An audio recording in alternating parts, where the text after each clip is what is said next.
A very warm good morning, dear students. Dear students, we are just revising the chapter 8, that is Buddhism and Jainism. And I think you might have understood this chapter. Okay, you might have little bit idea, at least some idea about Buddhism and Jainism. And we had already seen about the life of Buddha, who was Gautam Buddha. He was a very leading a very comfortable life in the palace, and just like a king, he was a we can say that he was a prince actually, and he was actually not knowing what is uh, suffering and what is a and once he just sees some of the people who are suffering, and so then he happened to ask those people, why are you crying, and then he understood that people are not satisfied with what they are having, and they are not happy in their life. He just understand that fact, and then he is just in search of the cause of suffering, those things we had seen. And then he finds that desire is the cause of suffering, and man is never satisfied with what he is having. He wants more and more, so that is the cause, that is the main cause for the suffering. So he finds that, and he finds out some of the solutions for removing the suffering, that is to avoid by avoiding the uh, desire. If you are just removing the desire, then we can avoid the suffering. That was his findings. Okay, with that understanding, we can just go ahead. So we can see some of the, so we have seen already the eightfold path or the middle path, and right thought, right action, right memory, right belief, right means of livelihood, right meditation, right speech, and right effort. All these things are eightfold of or a middle path. Okay, all these things we had previously we had seen only the eightfold path or the middle path. These things we had already seen. Now let us see something. Now fill in the blanks we can see. No, the lower were not allowed to participate in social activities. No, lower caste. No, lower caste. The lower caste were not allowed to participate in social activities. Say Buddha. If you see Buddha was Buddha was actually called as Sakya Muni, as he belonged to the Sakya tribe. Okay, Buddha was called as a Sakya Muni as he belonged to the Sakya tribe. And Dash means the non-violence. Ahimsa. Ahimsa means the non-violence. Ahimsa means non-violence. And Buddhism spread to Sri Lanka and China. So you can write Buddhism spread to Sri Lanka and China. So fifth one, Pali and Prakrit. Can just take Pali and Prakrit were preached in the language of the common people. Pali and Prakrit you will write, no? Pali and Prakrit is preached in the language of the common people. And then so the next one is Jatakas, no? Jatakas and are stories of wisdom written around 300 BC. Jatakas are stories of wisdom written around 300 BC. And then seventh one, Mahavira left home at the age of 30. You can just write Mahavira left home at the age of 30. 30, you can just write down. Then eighth one, Mahavira was the 24th Tirthangara. Right, Tirthangara. Mahavira was the 24th Tirthangara. The ninth one, Confucius lived around 571 to 479 BCE. Confucius lived around 571 and 479 BCE. So then 10th one, the king of Gujarat and Rajasthan were patrons of Jain literature. The kings of Gujarat and Rajasthan were patrons of Jain literature. And you can just see match the following. So Confucius, for example, Confucius will be the correct one. What it will be? Confucius will be C, that is Chinese philosopher. Gautama Buddha, you can write born in Kapilavastu, A. Then Mahavira, D, that is born in Vaishali. Sarnath, F, that is Buddha gave his first sermon at Sarnath only. Three jewels, B, that is of Jainism. Eightfold path, E, that is of Buddhism. Eightfold path is of Buddhism only. So you need to understand these things. And now we can just move to answer the following questions. In what language did Buddha and Mahavira, Pali and Prakriti, teach? They were just teaching in a Pali and Prakriti language. Where was Buddha born? Where was he born? Buddha, okay, Gautam Buddha, he was born in Kapilvastu. Okay. Which clan did he belong to? He was Buddha was belonging to the Shakya tribe, Shakya tribe he was belonging to. Now, you can just see what is another name for eightfold path? Ashtanga Marga. Okay, Ashtanga Marga. That is the eightfold. The other name for a eightfold path is Ashtanga Marga. Name the four noble truths of Buddha. So, what are the four noble truths? The world is full of suffering. That is the first thing. The world is full of suffering. Suffering is due to the fact that we are never satisfied. Okay, that is the cause of suffering. Suffering is due to the fact that we are never satisfied. To overcome suffering, one must give up desire. So, in order to avoid the suffering, we need to just give up the desire. One must follow the eightfold. Lastly, we can say one must follow the eightfold path to attain salvation. To attain nirvana or salvation, one must follow the eightfold path. One must follow the eightfold path to attain salvation. These are the points. First thing, the world is full of suffering. Suffering is the fact that we are never satisfied with what we are having, and in order to overcome the suffering, one must give up desire. One must follow the eightfold, and also one must follow the eightfold path to attain. One must follow the eightfold path to attain salvation. These are the points you just keep in your mind. Okay, give two causes for the spread of Buddhism.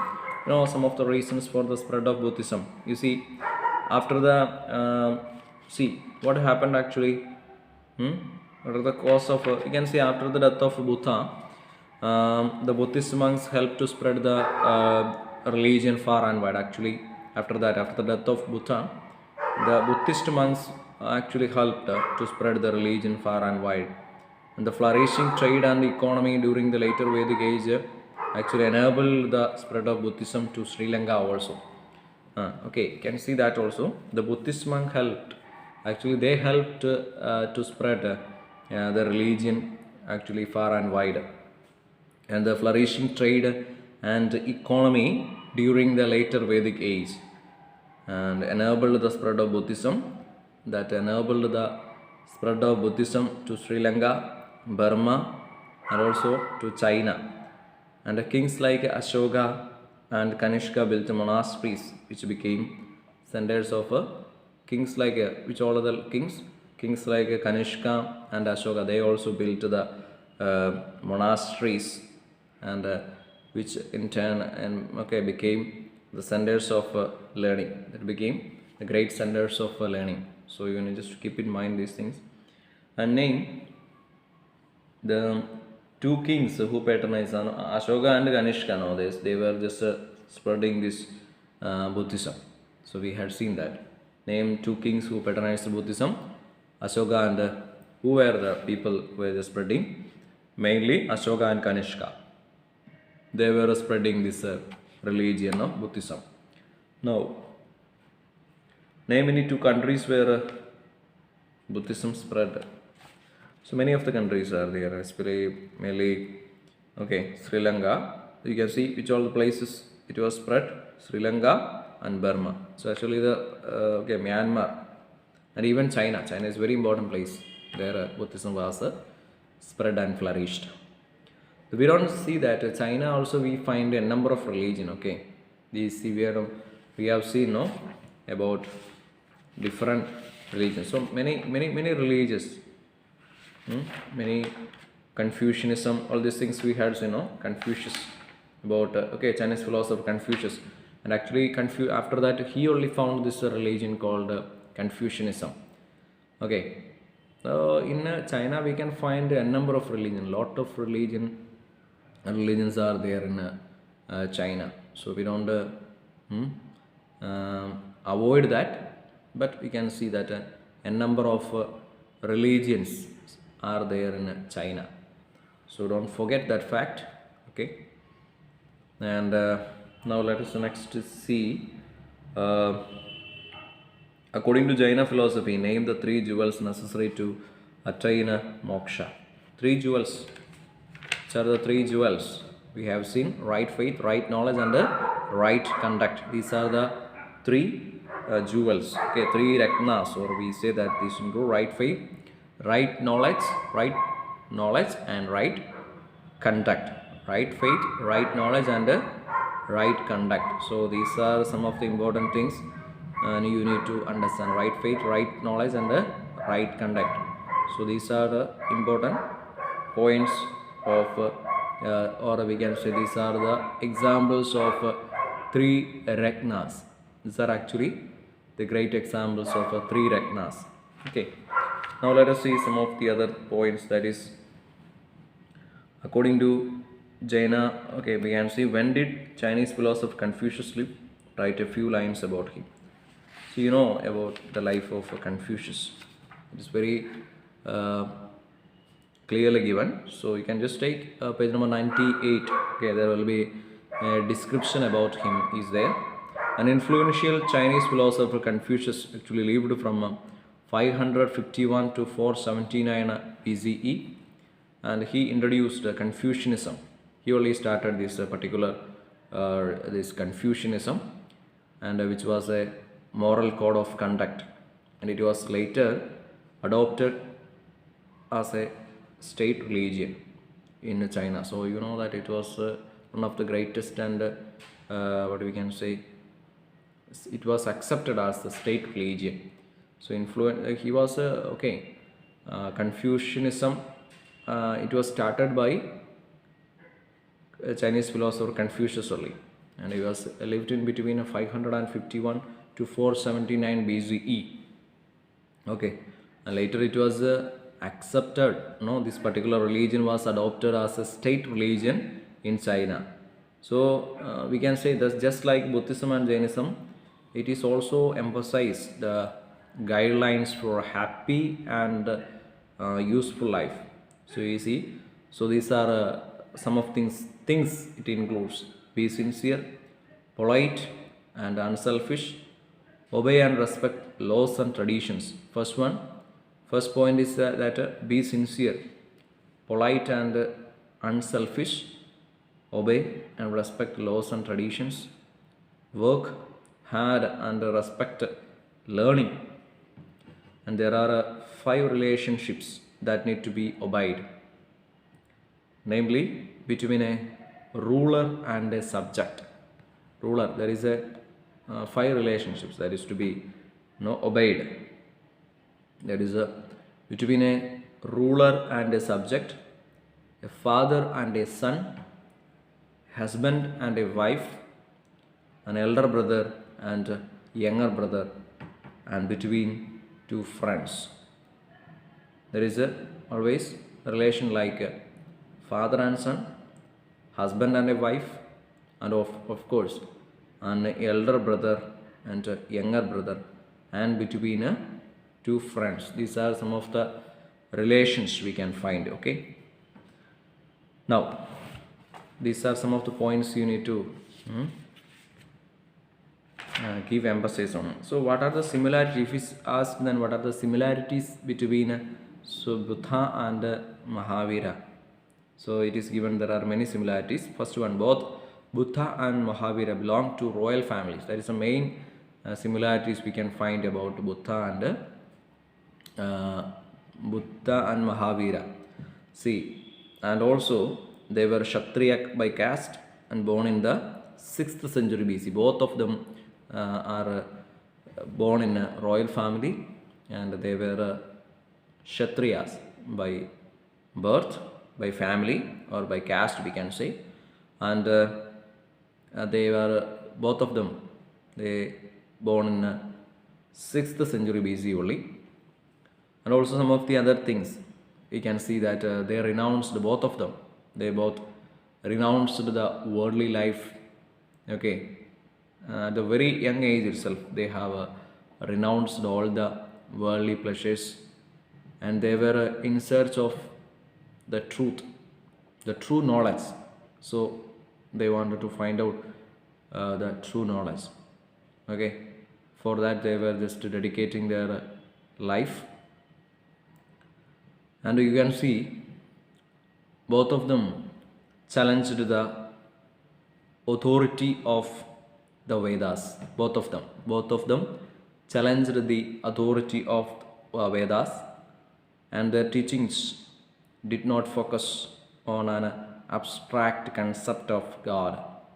So the teachings actually, that was not focusing, the teachings were not mainly focusing on abstract concept of God. That's not focusing mainly on that concept, the abstract concept of God. And they give the people a code of conduct for a better life. They had given people a code of conduct for a better life, and they stressed on karma and moksha and preached the language of the common people.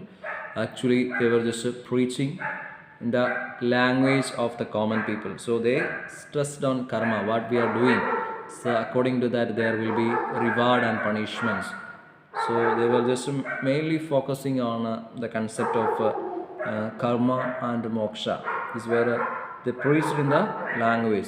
They actually preached in the language of the common people. So this you keep in mind. Okay, so they were just preaching in the language of the common people only. So similarities between Buddha and Mahavira, so that we have seen. Now, so we have seen those things, and now what is left is that photo study questions are there. Look at the picture and answer the following questions. Identify the picture. Where is it located? Worship, that is actually worshipping of the Bodhi tree and depicted in a Sanchi Stupa. No, that is there. The picture is very clear. No? From that, it is a worshipping of a Bodhi tree depicted on Sanchi Stupa. Who meditated under this tree? Who was meditating under this tree? Who? It was Buddha. Buddha was meditating under this tree.